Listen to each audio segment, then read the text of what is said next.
અમારી શાળામાં શિક્ષકોને ભરતી કરો, ભરતી કરો. અમારી શાળામાં શિક્ષકોને ભરતી કરો, ભરતી કરો.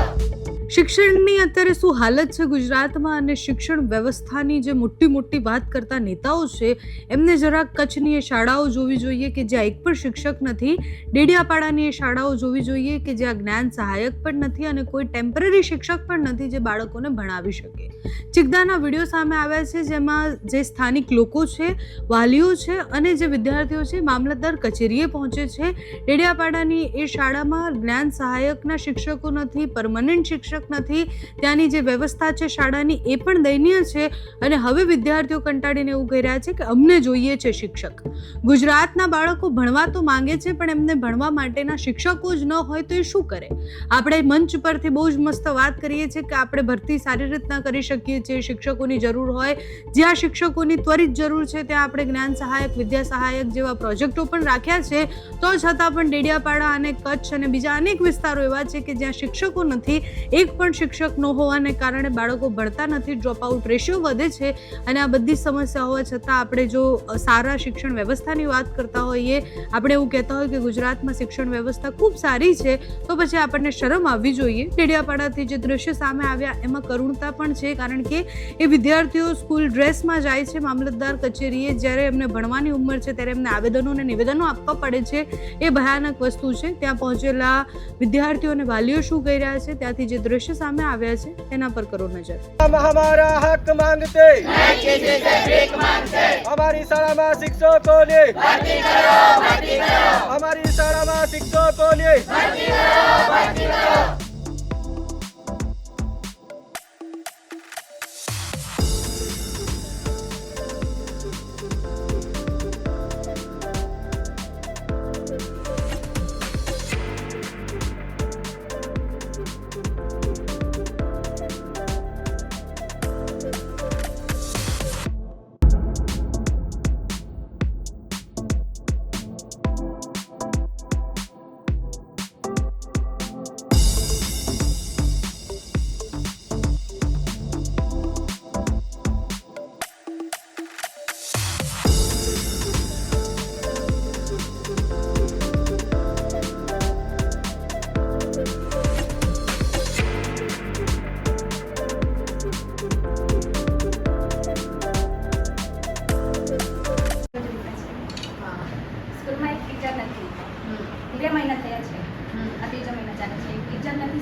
અમારો અભ્યાસક્રમ બગડી છે.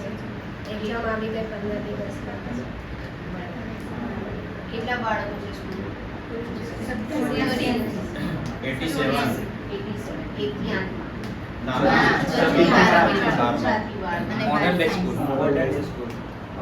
12 સાયન્સ છે. 12 સાયન્સ છે. એક પણ ટીચર નથી. કેટલા બચ્ચાઓ છે 12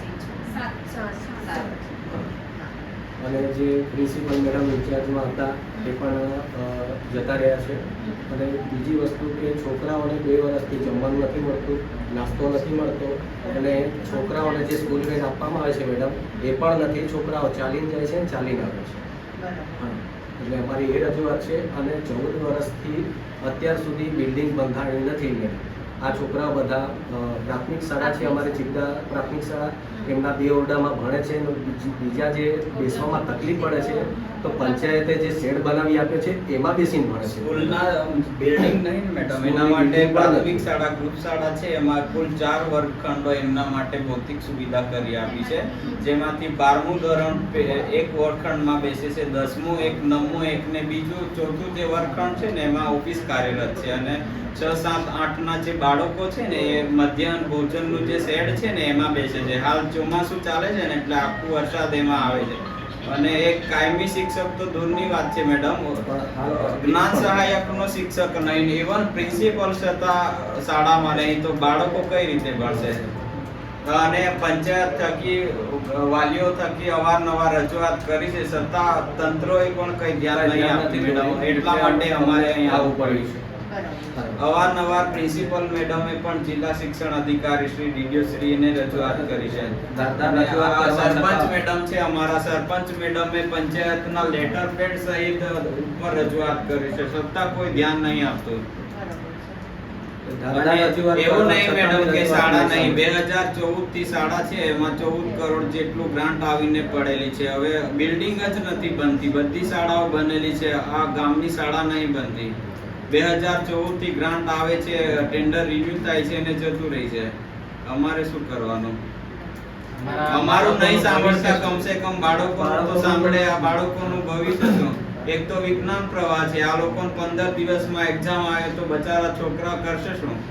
અને પંચાયત વતી મેડમ બિલ્ડિંગ માટે જગ્યા ઓલરેડી ફાળવણી કરી દીધેલી છે, છતાં પણ બિલ્ડિંગ નથી બની.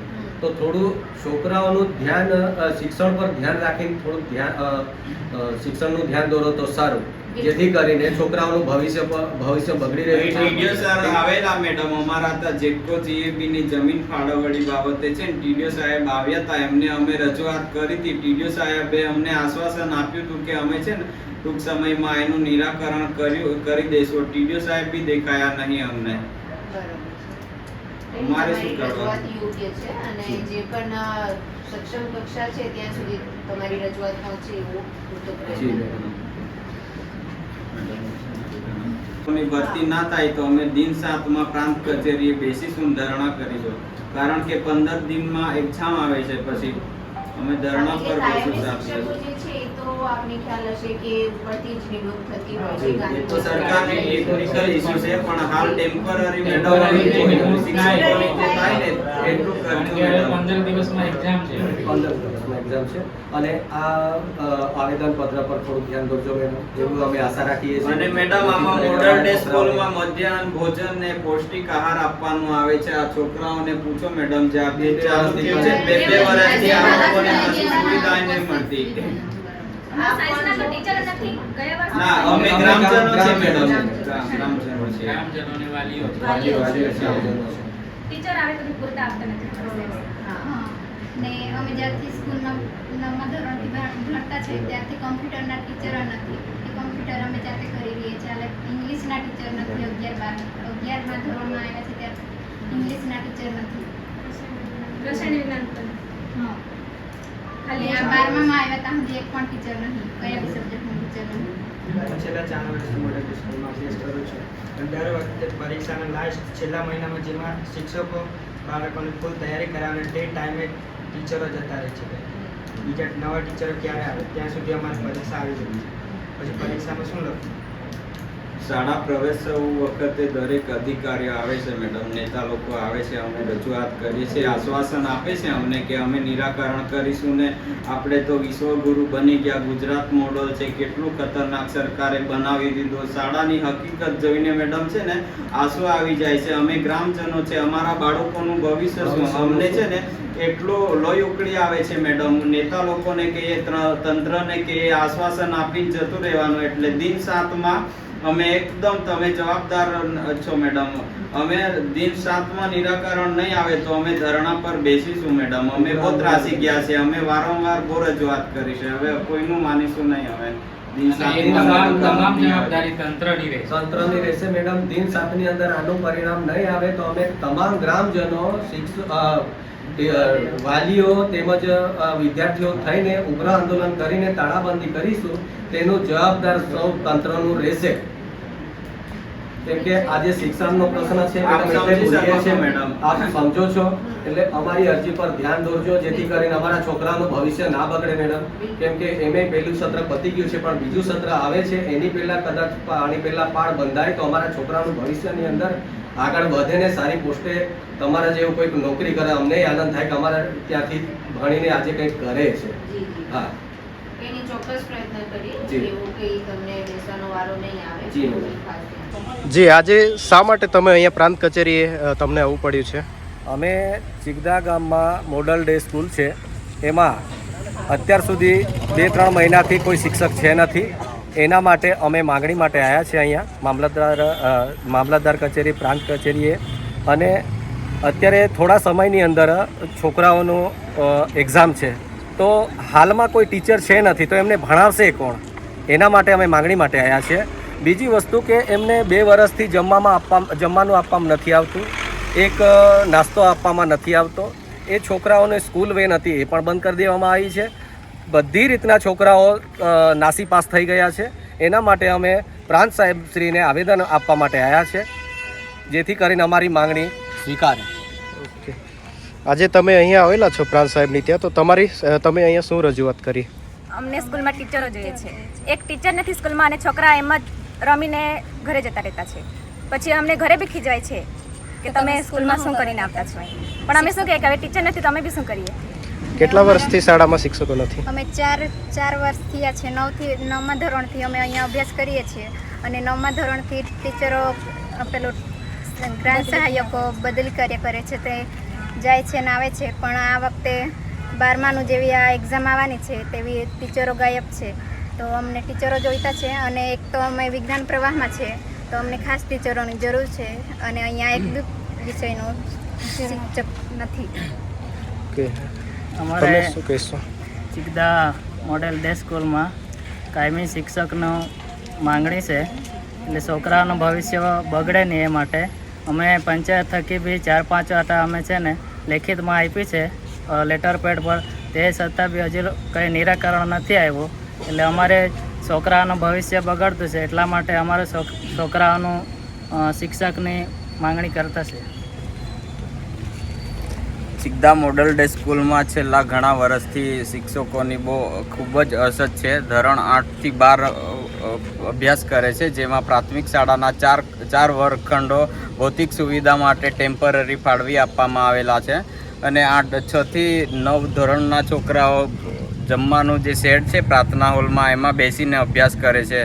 વારંવાર પંચાયત થકી, ગ્રામજનો થકી, વાલીઓ થકી તંત્રને રજૂઆત કરવા છતાં નિરાકરણ ન આવતા આજરોજ અમે પ્રાંત અધિકારીને આવેદનપત્ર આપવા આવ્યા છે. દિન 7માં એનું નિરાકરણ નહીં આવે તો અહીં ઉગ્ર આંદોલન કરીશું એવી અમે માંગણી કરેલ છે. કારણ કે શાળામાં ફક્ત પટાવાળો છે. શું પટાવાળો બાળકોને ભણાવશે? પ્રિન્સિપલ નહીં, શિક્ષકો નહીં, કાયમી શિક્ષકો તો દૂરની વાત છે, જ્ઞાન સહાયકના શિક્ષકો નહીં, તો શું પટાવાળો શિક્ષકોને બાળકોને ભણાવશે? આપણે ગુજરાત મોડલની વાત કરે છે, વિશ્વગુરુ બની ગયા. અરે શાળામાં બાળકો નહીં તો વિશ્વગુરુ ક્યાંથી બનીશું આપણે? શરમ આવી જોઈએ. અમે તો રજૂઆત કરીને થાકી ગયા છે. સાંભળે અમારી રજૂઆત ગ્રામજનોની. બાકી અમે ઉગ્ર આંદોલન કરીશું ને જે તે જવાબદારી પછી તંત્રોની રહેશે. અમે બાળકો અને વાલીઓ સાથે અહીં ધરણા પર બેસીશું દિન 7માં.